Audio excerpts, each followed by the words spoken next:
And I was talking to a friend of mine. He was my mentor in undergrad, and I was visiting he and his wife in Maine this past summer, and we were talking about that. And my mentor was saying, like, expectations is one of the greatest gifts you can give to someone. Number one, it says you care, right? Like, you actually care about this person. And then number two, it pushes them to be sometimes more than they would be otherwise. Hey everybody, it's Scott Savlov, and welcome to another episode of The Path. Here with me, friend, and someone I go to whether I have to weigh out whether it's aspirin or something else, and I take full advantage of this opportunity, is Dr. Kevin Ban. Now, Dr. Kevin Ban is the Chief Medical Officer of Walgreens, so if that gives you a perspective, but he's also in this global space. And Kevin's story is so intriguing that not only is he an important person to interview for The Path here, but his New Jersey upbringing is not dissimilar from mine. It's just he obviously went to better schools and got smarter, where I just kind of sit back and I'm always in awe when you're speaking, because it's of importance. Where when I'm talking, people know I'm just full of crap, and they're like, "Oh, he's the sports guy. He just is like if you want to have the debate, Mets, Yankees, Giants, Jets, I'm the guy you call. If you want to talk about global pandemic, you want to talk about things of global importance, that's where you go to Kevin. Well, how about that for an intro? That's crazy. I love it. The truth is that people would rather have the debate about whether or not, Yanks or Mets. I mean, that one's easy. And probably leave the pandemic in the rearview mirror. I know we all kind of feel that way. But interesting you start in Jersey, because, I want to disabuse everyone of the idea that I had like a plan and that I just executed on that plan, because that is so not my story at all. And it does start in Jersey. Well, you're the pride of Oakland, New Jersey, which again is more of a hamlet, is a better way of describing Oakland. It's a smaller town of Jersey, and it dispels, because when people think of New Jersey and they think of the turnpike and all that kind of stuff, which is true, they don't realize that in northern New Jersey and different pockets of New Jersey, it's beautiful. And the towns like your town, Oakland, is a hamlet. It's a place where you want to raise your kids. It's a place where you love going back to it because it's quaint and it's been around a long time. I'll tell you, Jersey, that's Jersey's best kept secret, right? Is that it's got all these little places that are actually wonderful places to grow up. But people don't think about it like that. They're like, Jersey Turnpike, what exit? And that's Jersey's secret, because there are plenty of people who love living there. I know that you and I are those people. I'm the only one to have left. I'm one of four. My family, my brothers and sisters and mom, they're all back in Jersey, and I'm still tightly connected. I have a friend from the kindergarten, first day of kindergarten, Timmy Garcia, and I got connected, and I had a call with him earlier today. So I have gotten very far in terms of maybe miles in my life and career, but never in terms of my heart. Like, I'm still a Jersey kid at heart, and I stay connected. Describe for me your town and what you remember as a kid from that town. One of the things my parents divorced when I was early. And so my mom was, largely raising four kids alone. And that's the type of thing that you don't do unless you have a lot of support and community support. And that's what I remember, is that we had really tight connections with friends and family who were all, very supportive. That was my frame. Now, there was some craziness in Oakland, New Jersey too, with, us being somewhat like wild animals. We don't live that way anymore. We're just kind of out and always outside, always up to things. But always at the same time felt really, really, a part of something. And right. For me, academics and sports, as for many was, that was my connection, and then a path forward. You talk about the path here. That was my path towards leaving Oakland, New Jersey, and getting on other things.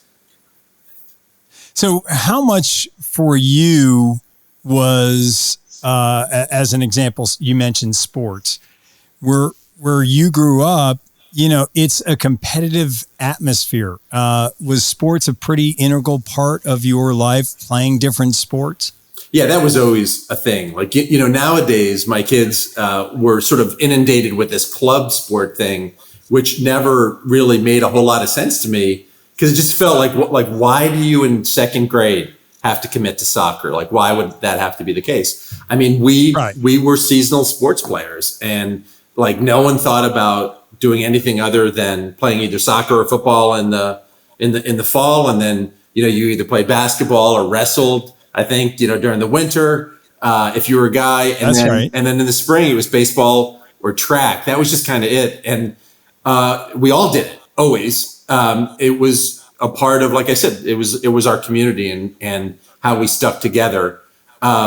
So for me, it was really fundamental. Basketball in particular was just a great outlet for me, and then also just a great group of people that I grew up with.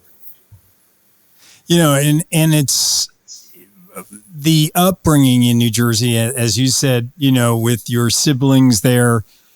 And the schooling, I don't care if it was a private school or a public school where we grew up, it's pretty competitive. For me, East Brunswick High School was as competitive, if not more competitive, than going off to college, because everybody pushed, what grades did you get? How did you do this?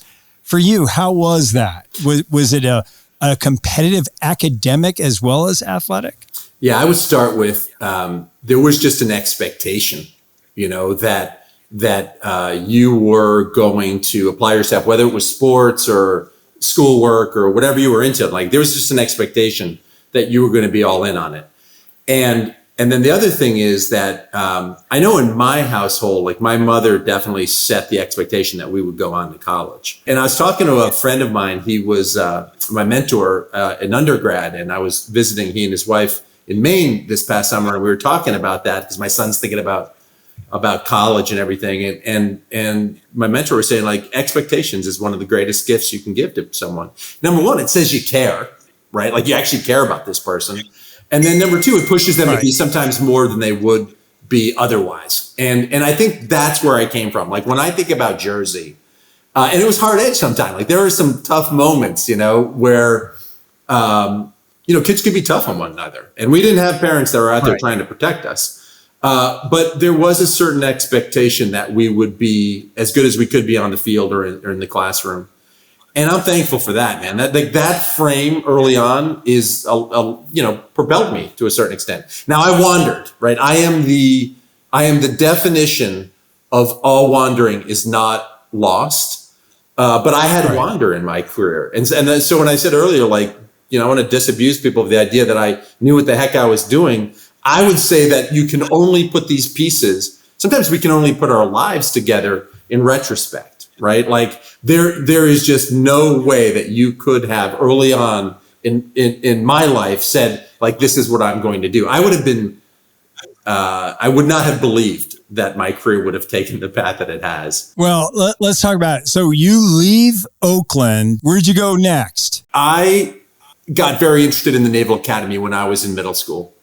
And that's because someone who was older than me, I think he was like 4 or 5 years older than me, went to the Naval Academy, or was on his way to the Naval Academy. And I was like, oh, what's this Naval Academy thing?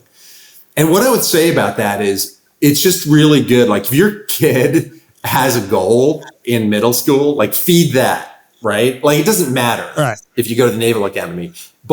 And that's what happened to me. I was like, Naval Academy, and I can go all the details, but I got to be towards the end of my senior year, or the end of high school, I should say. And I realized that I really didn't want to go to the Naval Academy. I wasn't sure exactly where I wanted to go.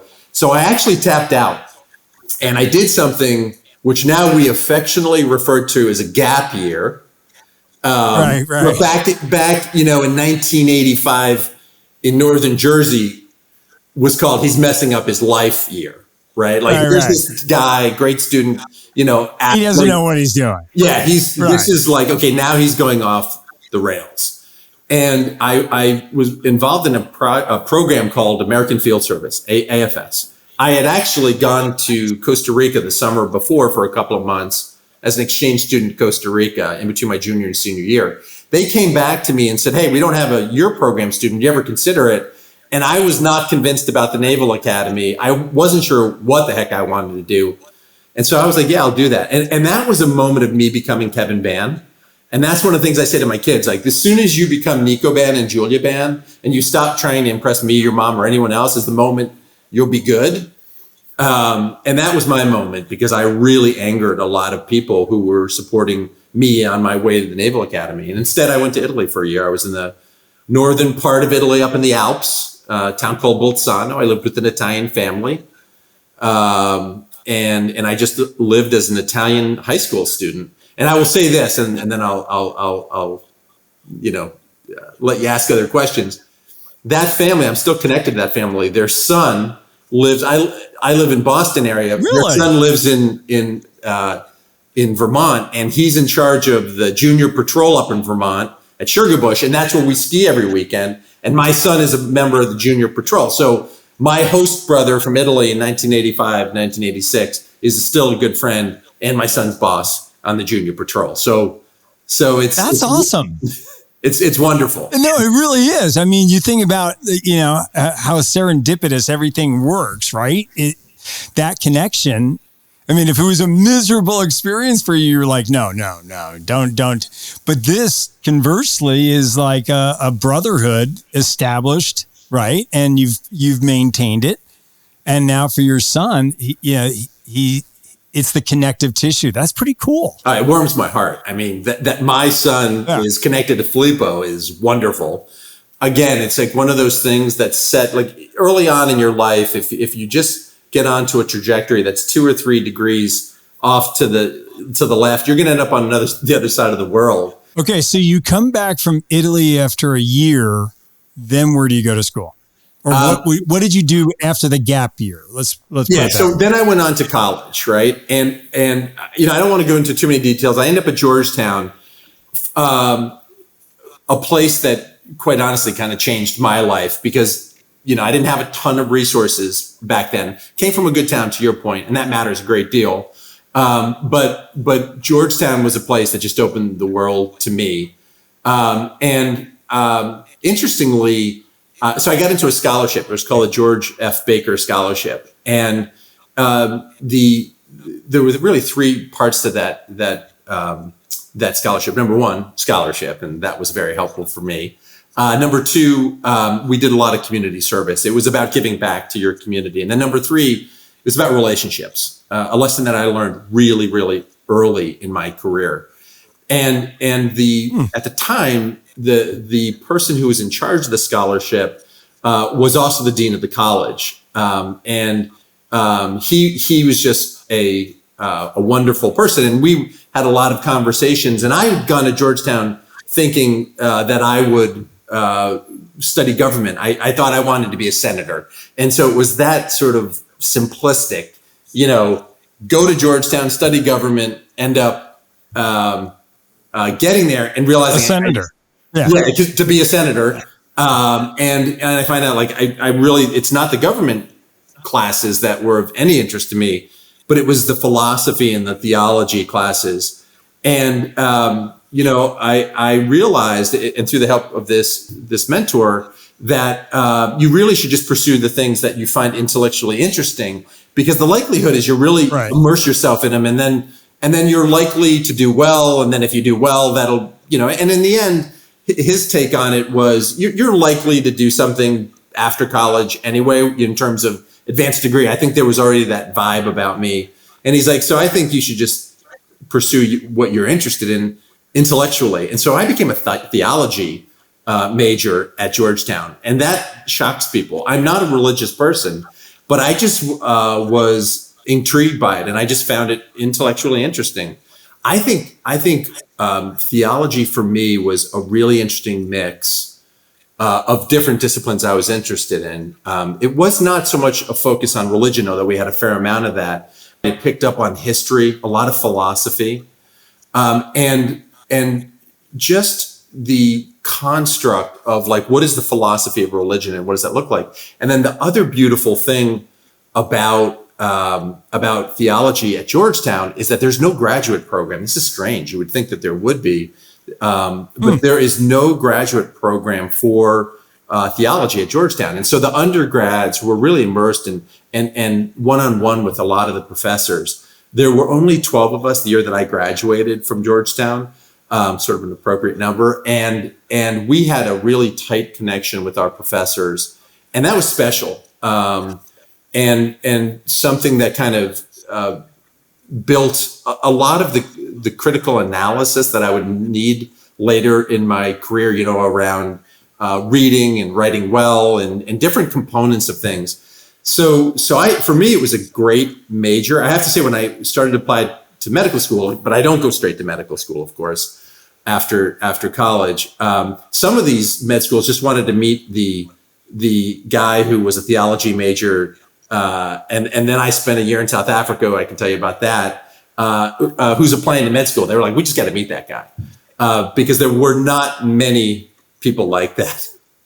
For you, how do you then go from theology at Georgetown to then go the next step? Yeah, so I finished at Georgetown, and I really didn't know what I wanted to do. I had some ideas, but I wasn't sure exactly what my next step should be, and I just didn't want to, go after something without having taken some time to pump the brakes. I was very comfortable at this point pumping the brakes, and so I sort of brought it down to I think I might like to pursue a PhD so that I can teach, right. But I might like to go to medical school.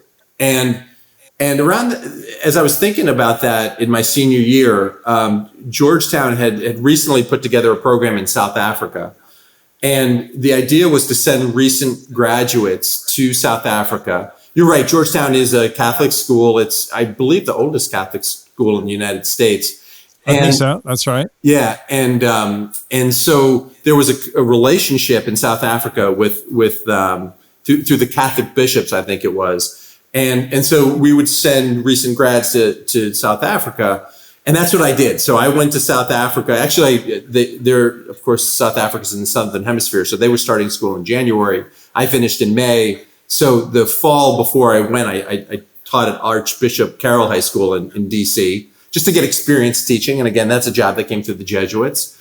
And then I went down to South Africa, and I worked in an all-boys African school in the northern part of South Africa, wow. Which is one of the greatest experiences I've ever had in my life. 620 boys in a school that was run by the Brothers of Charity. And I taught the essentially equivalent of 8th grade English and 10th grade biology. And then, as it turned out, an algebra teacher got sick mid-year, so I started teaching 10th grade algebra as well. And that was a great moment for me. Number one, I was teaching, and I really enjoyed doing that. But I also became the de facto doctor of this school. I built a relationship with a doctor who lived about 30 kilometers away.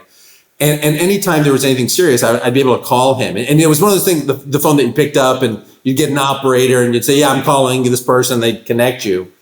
And then what we did is we put together a group of students who were interested in medicine. And it was a pre-med group. And then I had some friends who were studying medicine down in Johannesburg. And they connected me with some of the leadership in the medical school. And they were looking for students who were really motivated, strong African students. And so, as it turns out, I believe 3 of those boys at the time went on to medical school at Wits in Johannesburg. And then I did the same thing. I came back from South Africa and had decided, you know what, I can thread this needle by becoming an academic doctor, which is actually what ended up happening. And I can be a teacher of medicine, but I can also practice medicine. And so I came back to Georgetown and then got my second degree from Georgetown Medical School. So I am a double Hoya, and then went on to residency after that. your residency was where? So what I would say here is, and this has been important, and I mentioned relationships. I've been lucky to have really good mentors throughout my career, and mentors are important Right. because there are times when you can sort of get into a rabbit hole and go down the wrong path, and you need people who know you well enough to sort of hold up the mirror and say, "Hey, what are you doing here?" and help you work through that. But it is true that I just never easy, and so I actually matched in urology out of medical school, and urology starts with 2 years of general surgery, and then at the time 4 years of urology.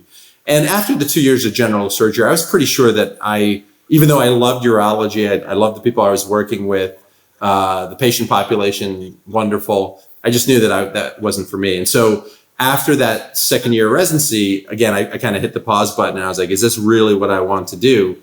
And instead of just going back into something else, I took some time and luckily had support from my mentors to do that. I started doing a lot of writing, and that was 98. I was in residency 96 to 98.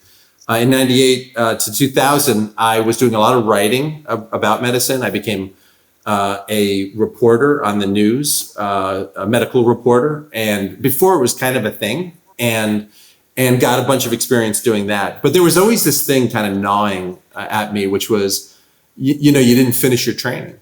And my mentors at the time were sort of like, that would be a good thing to do. And so I then went back to residency in 2000. So it was 2 years out. And I went up to Boston and I did my residency at Beth Israel Deaconess Medical Center in Boston in emergency medicine. And then I stayed on with the group after I finished my residency. Now, when you were doing television, now you lightly tread over that one. You're not just going into some people do community access TV in today's world, everybody can do it. I've got my own, YouTube channel. I've got this, I'm a TikToker, I'm this, whatever. You were doing the old school way. I went there as well.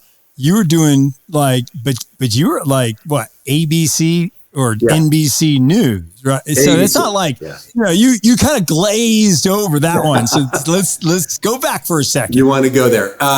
Well, I had mentioned that throughout college, I found writing was something I enjoyed doing. And I started doing it more and more, almost as a release from my surgical residency. And I wrote a show, which the best I could tell you is it looked something like maybe what the doctors might look like. It didn't become the doctors, right. but the idea of just demystifying medicine. And I still think there's plenty of room for that, even though now there are a bunch of doctors who do this. I just thought there was room to do that. And anyway, I will just say that I got to meet through a friend, someone who was working on the news at Fox Television in New York City. I didn't join Fox, but what he said to me was, you should get an agent. And so I literally called ICM, so International Creative Management. I literally called them up out of the blue and said, I'd like to talk to one of your agents. And that agent took a meeting with me. She was amazing to do so. And she's like, this is just crazy enough to work, so I'm going to represent you, which was just craziness. I had no experience, but we were able to sell, or that concept I had to Buena Vista Television, which was owned by ABC at the time. And it was Buena Vista Television who started introducing me around, and then this agent at ICM, to different people. And I met with the news director at ABC Eyewitness News in New York City. And we had a meeting, and the next day I was going to be on The View. Okay. And Barbara Walters, that was a pretty new show back then. Right. And Barbara Walters, I had met her through the ABC connections. And so I was talking to this news director, and he said, look, there's no way I can hire you. You have no experience. I kind of like your vibe, but I just, this is where people end their careers. Eyewitness News in New York City. It's not where they start their careers. I said, I totally get it. No big deal. I enjoyed meeting you. And I go on The View the next day. And I told him I'm going to hit on these 3 topics. And sure enough, I go on The View. I hit the 3 topics. And it was almost like one of those things you see on television. One of the producers, there's like, Bart Fader's on the phone and wants to talk to you. And I get on the phone and he's like, "You're hired." And, but he was right. Like, I didn't know anything about how to do this. And so, I worked hard. I did what I could. I was on in the mornings, very early in the mornings. I got an opportunity to even work with ABC, the national. They were putting together a show for people in their 30s around news. And then, as it turns out, that show gets canceled. And I had an opportunity in sort of the background to go up to Boston and be in a Harvard affiliated residency. And there was just this part of me that was like, I'm not done with my training. I can come back and pursue this, this career, but I need to finish. So I made a decision at that point to go up, and that was 2000, to Boston and to complete my training. But yeah, that was a kind of a crazy departure. It ends up, and you can say, well, that's just kind of crazy. But if you think about what happened throughout the pandemic, and I became, one of the external spokespeople for Walgreens, it really helped because I understood. And then I should also mention that during my residency, for 3 years, I was on air in Boston doing medical reporting. So I actually did 2 years in New York City and then 3 years in Boston. And it served me later because I sort of understood the rhythm of an interview. Right. And with that also comes that you could be the face of a company because you know how to communicate messages and ideology of a company, which helps you as things are progressing in your career. Your residency at, again, not underachieving, Harvard, right? So now you're on your resume is Georgetown Medical, then Harvard Medical. It doesn't suck. That's not a bad resume to be flashing at people, right? And you go, yeah, by the way, I was on ABC News in New York, and yeah, I know it's number one market, but that's where I kind of just broke my teeth, cut teeth in broadcasting, but I was on ABC News. So it's pretty good stuff going into that. You're doing your residency, at that time period also at Harvard Medical and doing things in Harvard, all of these, ebb and flow. Probably a lot of doctors that you're working with today were probably doctors that were doing residency at the same time period when you were there, correct? Oh, absolutely. I mean, it was a place that attracted a lot of high flyers. It's funny. I don't think of myself as one of them. I don't know why that is. But I think because you're New Jersey. Let me jump in. Your New Jersey friends will beat the crap out of you verbally if you acted like it was. I think that is probably true. Very true. And it's funny because I actually think it does have something to do with the way I grew up in Jersey, that you just wouldn't do that. And they wouldn't care anyway. Right. But what I would say about my time in Boston, and then I stayed on as academic faculty then for a while. Most people don't realize that the majority of my career was spent in that space. Was that I had some people who really supported me because I could have seemed like an absolute maniac to some, but instead there were people at Harvard who really encouraged me to just pursue the fact that I did think about things differently. I was willing to try things that weren't standard. And I'm really thankful for those folks. Actually, the chairman of emergency medicine at Beth Israel and I had a conversation the other day, literally 3 days ago. And I thanked him because I think he's very good at recognizing when people have a passion, something they're good at, and giving them the resources and sort of fanning the flames. You need that. You really need that. I'm afraid that we don't have enough of that in medicine. And there's so much going on in the commercial world too, in medicine. And I want to see physicians be a part of that. I want to see physicians and providers be leaders in that conversation. And so actually I'm having conversations now here in Boston at Harvard to put together a course for people who are in medical school to think about how they can crosswalk clinical care in the commercial world. I think it matters. We want that. We want people who understand what it means to provide care to be a part of that conversation. In the same way we want patients to be a part of that conversation. So yeah, I was lucky enough throughout the entirety of my career to have people who were supportive of me. And I try to pay it back. Like I try to help where I can and mentor people. I think it's a big deal. I think that's my biggest takeaway, that a lot of what happens through relationships. And so, in both directions, I'm always looking for new mentors, even now. And I'm always looking to be a mentor where possible. But I got a lot of that in Boston. You took from Boston, you went to Italy again, correct? I did. So when I was an intern, when I was in my first year of my residency, I went away to New Hampshire for a residence weekend. And one of the residents was married to an Italian woman, is married to an Italian woman. And I was practicing my rusty Italian and jokingly said, "Don't you know someone who's a great skier, decent tennis player, and if you could work it out, not too hard on the eyes?" Joke, right? Like, and this woman, Chiara, says, "Yeah, I know her," and connected us. And I will say that's a whole story unto itself. But that woman, Katerina, is my wife. We've been married now for over 19 years. We have 2 children. And so that was my connection to Italy. And part of why I was doing television was so that I could afford, on a resident salary, which was peanuts, to fly back and forth. She was living in Florence, and I had enough money that literally I could get on an airplane Friday night, usually a Thursday night if I could work it out, be there Friday, Saturday, come back Sunday, and in the hospital on Monday morning. So you come back after your time in Italy. You now have a prized possession on your arm, your better half.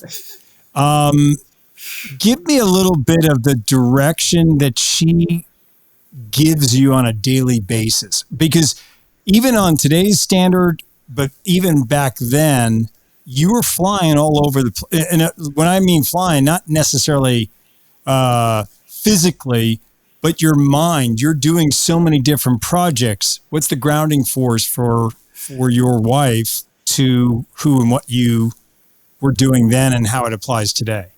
Yeah, it's funny because you talked about the grounding force, and I think that's exactly what it has been for me. I mean, I am a high energy person who has a significant amount of intellectual curiosity, and I'm just I'm voracious in my curiosity about the world and people. And the problem with that is you can rabbit hole and you can get all over the place, and it's sort of like squirrel, and you necessarily have to focus. And it's one of the things that I really had to learn in my life is that, we have this tendency to want to keep options open. And I think that it's just the opposite. We have to actually decide what we're going to attend to and what we're going to pay attention to at the exclusion of other things. And my wife has been really helpful in that, just in grounding me in what matters and what doesn't matter. She's one of those people that understands, and it comes from a deep sense of wisdom that I think she was born with. And what matters and what doesn't matter, where are we going to put the energy, where are we not going to put the energy? And so that's actually been a relief to me. I would say that, like, getting married was a relief because I no longer was, dating or anything. I could really just focus on being married and building a family. I found that liberating. And I think that that's true in general. There are many things I would have liked to have pursued in my life, but it's not possible. We just don't have infinite time, energy, and resources. So I have more thought, like, just focus on those few things that you can get your arms around and make that your life, and then just ignore everything else. Leave it to someone else. They'll take care of it. And I think my wife has been that person to really help me understand that. When we met, it was during the pandemic, and you came aboard to a healthcare provider in Walgreens. But with your Harvard teaching and medical practice and family in Boston, what was the attraction for you to go to such a monster of a healthcare provider in Walgreens? So what's interesting about it is I didn't go directly from an academic career at Harvard to Walgreens. I came back from Italy after that project. I was back and forth during the 8 years of that project, but then I kind of came back and it was like, okay, what's next in my career? And I became chief medical officer at one of the community hospitals within the BIDMC system. And I started to pay a lot of attention to taking care of populations of people. Our system is based on like sort of one-on-one interactions with patients, but not seeing the big picture. Right. Let's put it that way. It's called population health management, value-based care. There are a lot of terms for it. I got interested in it, and it felt like a lot of what I'd seen and learned about in Italy, because they really only have one payer. And so they're always just trying to drive outcomes and always are conscious of what that costs to do it. And so I got very involved in that, and then I really liked it. And I thought I wanted to do more of it. And I was frustrated, quite honestly, by the pace of things that were happening within our hospital system. And so the moment that happens to you, especially someone like me, that's the moment where you might do something different. And I joined a company called Athena Health here in the Boston area. And I went there to lead population health management. And I got the opportunity to get out of the Boston bubble. And now I was working with healthcare organizations across the country. And then became chief medical officer at Athena and spent 4 years there, still seeing patients at Beth Israel, but no longer a part of the administration. And towards the end, summer of 19, Walgreens got in touch. And I wasn't sure if that made sense. But then the more I thought about it, I thought, you know what? When you really want to connect with the population, what better than an organization that has that type of reach in a community, over 9,000 stores, but, trusted people. People will go into a store and ask our pharmacist question. There's a relationship there. There's a respect. And I thought abstractly, this is an abstract concept. Hey, that would be a really interesting thing to try to leverage. And I joined the company in January of 20. Most people say, wow, that's baptism by fire. I don't think my first call with the CDC was on February 26th when I realized this was serious. And it's been an amazing run because Walgreens was tapped to partner with the federal government to do things it could not have done on its own. I'm talking about testing and vaccines and then, just working to keep our stores open so we could be a resource to people. And so it's been, sometimes it's just, I would say my career is largely characterized by better lucky than good. I was really lucky. It was not baptism by fire. It was a wonderful way to build meaningful relationships with people. And I'll tell you, this is something, when it comes to leadership, it starts with the relationship, and then that relationship needs trust. And trust comes from being competent, being reliable, but also that people see that you're empathetic, that you have integrity. And I got this opportunity early on in my Walgreens career to be able to be that with the team. We were that together. And that is just a gift, quite honestly. So that brought us together. And I could never have anticipated that would have happened when I accepted the job, towards the end of 19.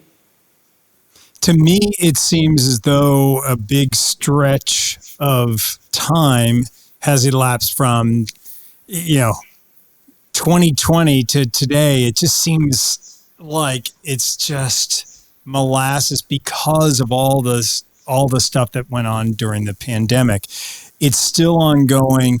For you, it seems as though your pattern has been to relay back that collaborative effort that you had early on.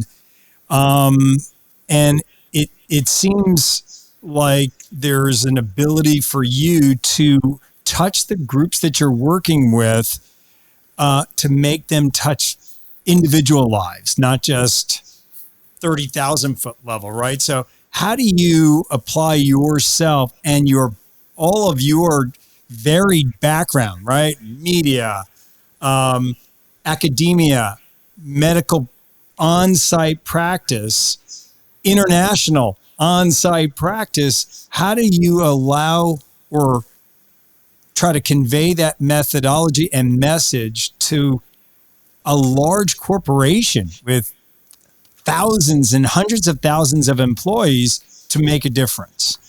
So, I think under normal circumstances, that's a really hard thing to do, just because people are in their normal sort of rhythm, and it's like, hey, who's that guy? But COVID was a special time, and more important than the work that I did as an external spokesperson was the work that I did with others to be an internal spokesperson.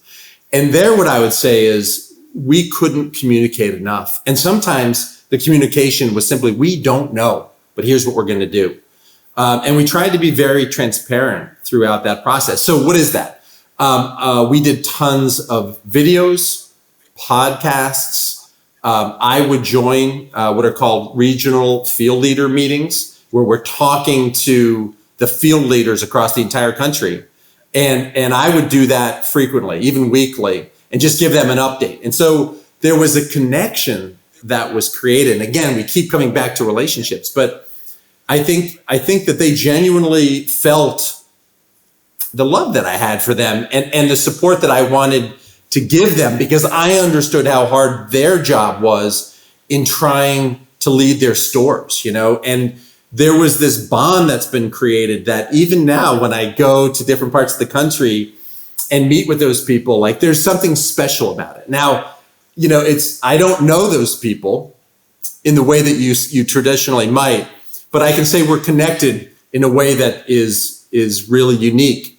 And that has been really powerful. And what I've learned from it is I just would have done more of it, right? I would have spent as much time as possible standing next to them figuratively because it was necessary. And I was able to be connected with some of the most cutting edge thinking around the pandemic. And then I had the honor of being able to sort of translate that, which is what I had done a lot in my career. And that was wonderful, and something that will end up being one of the highlights of my career, without question. But it also sets policy for Walgreens, correct? Yeah, I think we changed the way we were, and we show up in a totally different way now. Like if you think about Walgreens pre-pandemic, you might think of it as being a little less, connected or corporate, if I could even say that, than we are now. Like we are much more. We really try to connect in a very human, right. real way, and so I think that's the way Walgreens is. And so what happened was we got almost a better interpretation or experience of how to communicate who we are and what we do, and we're continuing that. So yeah, I think we show up differently than we did even just 3 years ago. I don't know if this is true or not, so please shed light.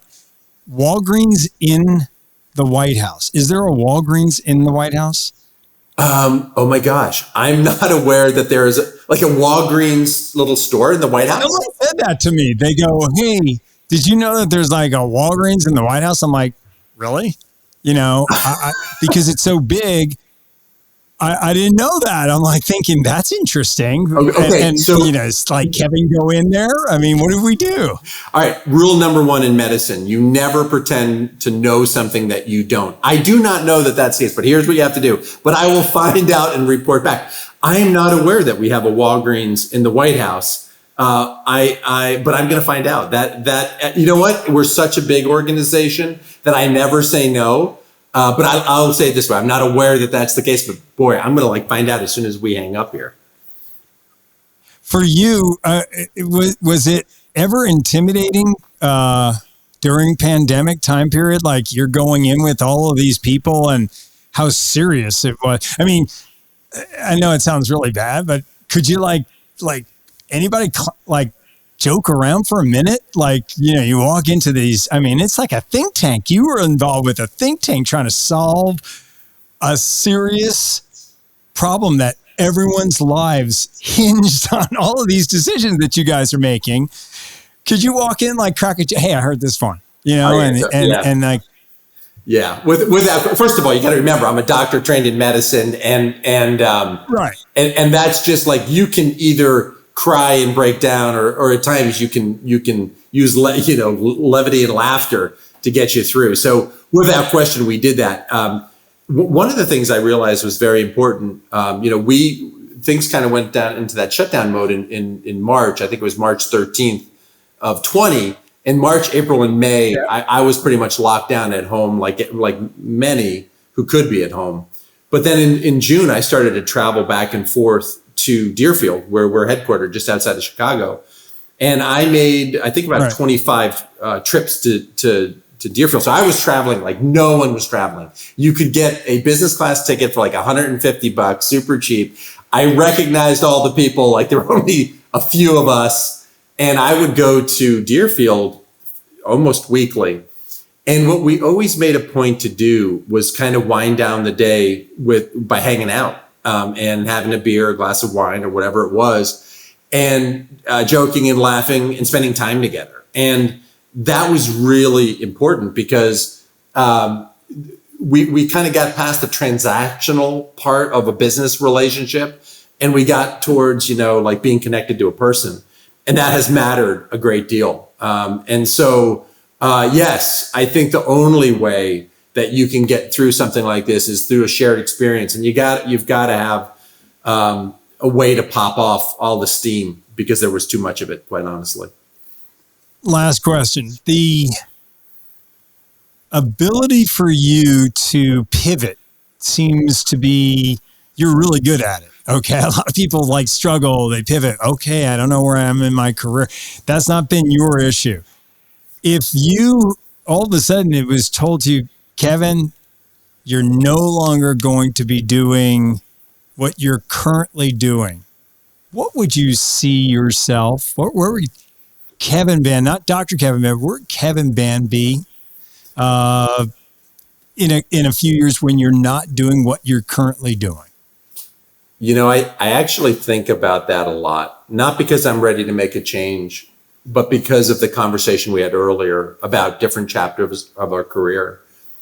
And one of the things I miss in my life is I got a fair amount of it throughout the pandemic, which was I was called on to educate people, whether internally or externally. And I really enjoy that. So I think the next chapter in my life, although I haven't worked it out, focuses more on mentoring, teaching, supporting others to sort of run the front line. I'll just say sometimes I wonder, and I'm being self-critical here, what it'll be like to not have those type of titles, and this is the thing about ego, and I think I've got to just let that go, because that doesn't matter, right? And so I think I go into some other type of role where I'm more supportive of others and what they're trying to do. And I'm less sort of on the front lines of things with titles and other things. And that's going to require a little bit of work. My wife will be good at helping me navigate through that, but I'm in some way aware of it. And I think that's where I'm headed. I just don't know when that'll be.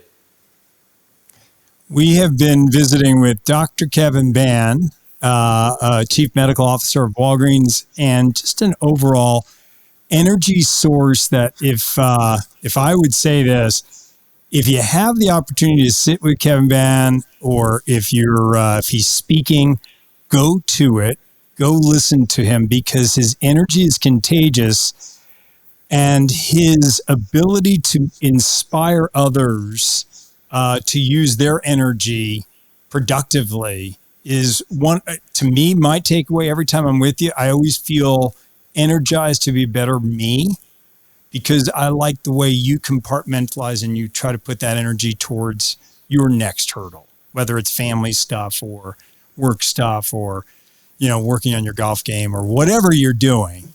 It's just it's a marvel watching you do that. So I thank you and thank you for coming on the path here and visiting and telling a little bit about your very extensive wiggle to where you are today. Scott, thanks very much. I really enjoyed the conversation. It was great. Hey, thanks so much for listening to this week's show. You can subscribe wherever you get your podcasts. Feel free to write us on thepathhere.com to have one of your questions featured on a future episode. You can follow me on Instagram at Scott Savlo. If you want to send us a tweet or follow us on Instagram, it's at The Path Here Podcast. Hey, I'm Scott Savlo, and you've been listening to The Path Here.